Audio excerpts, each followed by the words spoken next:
Hi there, Jeff here from the Wetsuit Centre, talking to you today about the best wetsuits on the market for flexibility, warmth, durability and value for money. This is a bit subjective, obviously this is down to our personal opinion, having sort of used the wetsuits, coming in contact with the wetsuits every day and looking at the technology close up, what we think are the best sort of wetsuits under each one of those categories. But what we would say, it's every individual is different, and probably the most important thing when choosing a wetsuit is getting a good fit.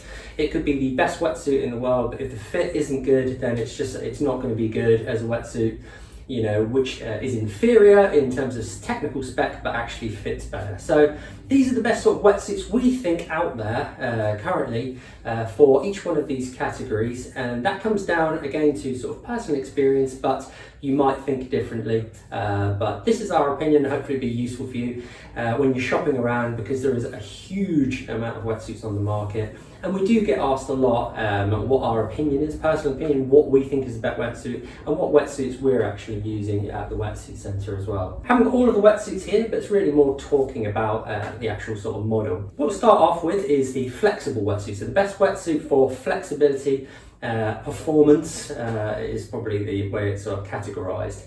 Wetsuit we've sort of experienced, and we do all have one in the Wetsuit Centre, whether it's a 5mm hooded or a sort of 3mm for summer, is the O'Neill Hyperfreak. O'Neill Hyperfreak, this is my personal one, which is currently a bit wet and covered in sand. It is the hooded 5.4 version, and the technology in the suit, the actual quality of the neoprene, which is the TBX3 neoprene, is by far and away the most flexible neoprene on the market. Huge amount of flexibility, and it's just shines through as the best and most flexible range of wetsuits on the market for me, down to the quality of that TBX3 neoprene. So essentially you can put on a 5mm wetsuit or 5.5 or 5mm plus wetsuit like that one with the hood, but it still feels really flexible, loads of movement, more like a summer suit than a winter suit. But still retaining a good amount of warmth. That's the reason that a lot of us guys surfing cold water in the UK have opted for that wetsuit, because we're down on the south coast, so it's not as cold as somewhere, you know, like up north or the North Sea, that kind of thing, where they might opt for something with a bit more thermal lining, and more of the priority of the suit is to be super warm. On the south coast of the UK, especially over the last few winters, it's a little bit sort of milder, so we can afford to really go for more of a performance sort of flexible, lightweight wetsuit, and the Hyperfreak with that fabric is just the best suit for performance and flexibility for me. The TBX3 neoprene within the O'Neill range, and sort of the fact that that wetsuit is quite stripped down, so there's no sort of like thermal lining inside of the suit or anything. It is taped on the inside, but essentially it's just the neoprene, the taping and the sealed seams, and that's what makes it so flexible and light as well. That's available in all sort of thicknesses that you would expect. You've got the 5mm, you've got the 5mm hooded, you've got the 4mm hooded, you've got the 4mm, 4.3 plus, all that kind of thing throughout the range, right down to the shorty. And that fabric is just really flexible. So if that's your priority, you've got the money to spend, and I highly recommend that as a suit that we all use in the Wetsuit Centre, and we think is the best suit in that category. For durability then, for a sort of a suit that's going to last you a long time, so this is quite important to a lot of people. You're spending a lot of money, and typically with a more performance wetsuit, because it isn't reinforced with any sort of like liquid taping over the seams, that kind of thing, it's more geared up for flexibility.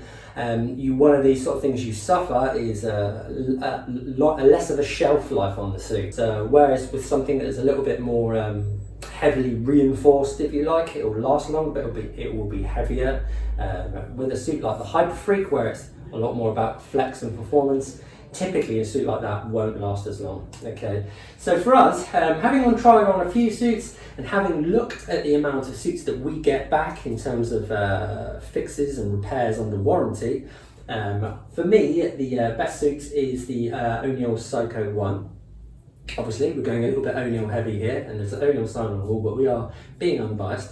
So the O'Neill Psycho 1 for me, and what makes that so durable is, again, it's down to the sort of quality of the neoprene and the taping on the seams. So with this particular suit, you've got like a liquid taping on the seams, if I bring that close up.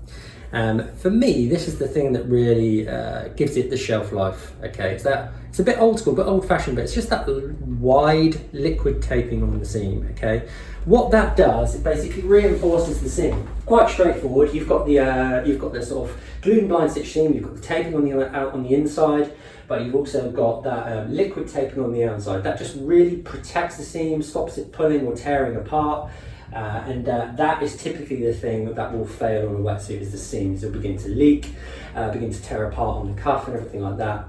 And that liquid taping is just really good at stopping that and adding a little bit more shelf life to the suit. It's worked really well. I've got this Psycho one, and I've had one previously for about 5 years, so it really lasts a long time. And having a look at the amount of suits that come back, which have actually failed in terms of the workmanship or the actual build of the suit, the Psycho one really shines out as a good, durable wetsuit within all of the range of everyone's wetsuits. Another thing that makes it a little bit more durable is there's less things to go wrong. So you haven't got that smooth skin panel on the chest, which can be prone to rip and tear, and it's also hard to seal around. Where you're linking single line neoprene to double line neoprene, that's often a place which will fail, and around the chest panels or the back panels, if they've got that smooth skin, they tend to sort of pull away from each other. It's more prone to doing that because you're relying on the adhesive or the weld there, and eventually over time that will begin to fail. So that's less things that can go wrong with the suit. Okay, you've got nice, really strong fused zip. It's a really good quality zip. It's plastic, so it's less likely to corrode and break, so that lasts a long time. And less paneling as well, so there's less seams that can go wrong. You've got nice big panels of neoprene throughout the whole suit. Downsides of that liquid taping, and why they don't use it on every suit, it is quite restrictive. It does feel kind of, you can feel it when it's on your body, you can feel in the movement, especially across the chest and the shoulders, around the back, sorry. It can feel a little bit restrictive. So everything has its pros and cons, and that's why they don't use it on every suit, is because it does add to the restriction within the suit. But for me, in terms of durability, really far up there is the O'Neill Psycho one. Another one that's definitely worth mentioning as a brand as a whole in terms of durability is Seaskins. In terms of the sort of durability of that suit and how many we get back as an outlet, Seaskins are really up there. So the rewired, the wired and all that kind of thing. They're just really well built suits as well. They're really, it's good attention to detail, and the actual owners of the brand itself are really sort of keen to have their brand Seaskins known as a durable range of wetsuits that last a long time. So just as a heads up, as a brand as a whole, the Seaskins brand is definitely up there neck and neck with O'Neill. What we've mentioned as well next then is in terms of the warmth. Now we haven't got the suit here, but if you're looking just for all-out warmth, I would be looking at the Xcel Drylock range. Okay, and the reason for that, we haven't got one of the suits here because we've sold out. Basically, is the sort of the lining of the suit. So you've got that Xcel Carbon X lining, the carbon black lining, sorry, which is that furry carbon lined material throughout the whole suit, which reflects heat back in. And you combine that with the sort of taping of the seams, the taping on the outside of the suit as well in the Drylock X. And then you've got a seriously warm wetsuit, and they do this sort of the 6.5, 5.4, the hooded versions, and that lining goes right the way through to the top of the shoulders, and you've even got like a plush lining through the hood and everything as well. So for me, if you're looking just like most out and out warm wetsuit on the market, you should be looking at the Drylock X, and even the Infinity range as well, because they've still got that lining. But for me, the Drylock is the one to go for. So if you're surfing somewhere really cold, where you really feel the cold, so Scandinavia, Scotland, Ireland, you know, where you're sort of talking about seriously sort of cold water temperatures, the Drylock has been the one to go for from a number of years, and I would say it continues to be the sort of suit that really pushes the boundaries in terms of the warmth of the wetsuit.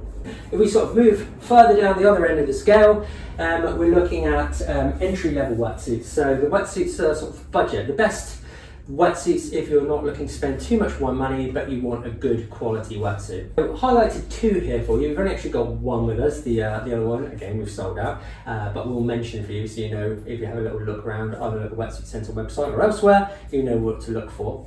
Number one, I would say, is the Rip Curl Omega. Rip Curl Omega is just a good all-round entry-level suit, and that's whether it's in a 3mm up to a 5mm. It's just got everything you need really, and it's well sized, well shaped the wetsuit, and most people we find that come into the outlet, to the wetsuit centre to try them on, usually take the wetsuit away. So the reason being, it's panelled nicely. You've got the smooth skin on the front and the back. You've got a nice super stretched neoprene in the upper body, and in the lower body it's less of a quality neoprene, but it's still decent, has enough flexibility. It's panelled really nicely. You've got no seams around the shoulders, got a nice long back zip, easy to get in and out of. And then you've got a single line collar, which feels great when it's on, which means it's not too restrictive around your neck. But mainly, it's priced really well. You're talking, I think, about 150 quid for a winter wetsuit, which is really good. And that's 5'3", 5mm on the lower body, 3mm on the upper body. And it's just a good all-around suit, nice and durable. It's taped in the right places, not taped the whole way through, but just around the sort of chest panel, that kind of thing. And you get the smooth skin around the back there as well, which is good at keeping out the wind off the suit. So the Rip Curl Amiga is a good one. But for me, probably the top one, I would say, would go over to Mystic.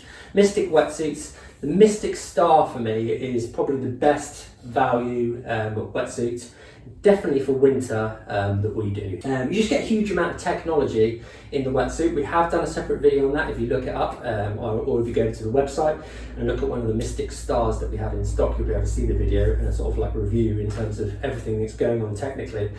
But you just get a huge amount of tech. The back zip winter Mystic Star went for 159 quid, I believe, for a winter wetsuit for winter just gone. And for that, you just get a fantastic amount of technical things going on. So you get 100% super stretched the whole way through the wetsuit, top to bottom, so that's that really soft, flexible neoprene. Fully sealed wetsuit, it's taped in all the places, the critical areas. It's even got a back wing, which comes up, and then you get thermal lining on the front and the back of the suit as well. So if you're talking 159 quid, for a winter wetsuit that does that, that's only £10 more than the Amiga. For the extra £10, you're getting the thermal lining and you're getting the full stretch neoprene top to bottom. Even if you go to the O'Neill Epic, you're talking, that's £10 more than the Mystic. Similar in terms of the features of the suit, but you don't get the thermal lining the whole way through. You only get it on the chest. You don't get the back panel, which is also covered in thermal lining with the Mystic as well. So if you're talking in terms of value for money and what you actually get for your cash in terms of like the technical features of the suit, then the Mystic Star is definitely one to have a little look at, maybe do a bit of research. But coming full circle again, it really comes down to the fit of the suit once more. Okay, so the best thing that you can do is obviously if you know a brand that fits you really, really well, and you're buying online, then it's always a good idea to stick with what you know fits quite well. But as long as you can get a good fit in any of these suits that we've mentioned, in our opinion, those are pretty much the market leaders in each one of those categories. Hope that's been useful. Feel free to hit us up with any questions or in the comments below, and we'll do our best to sort of give you our opinion for what it's worth, and hopefully help you out on your wetsuit shopping quest.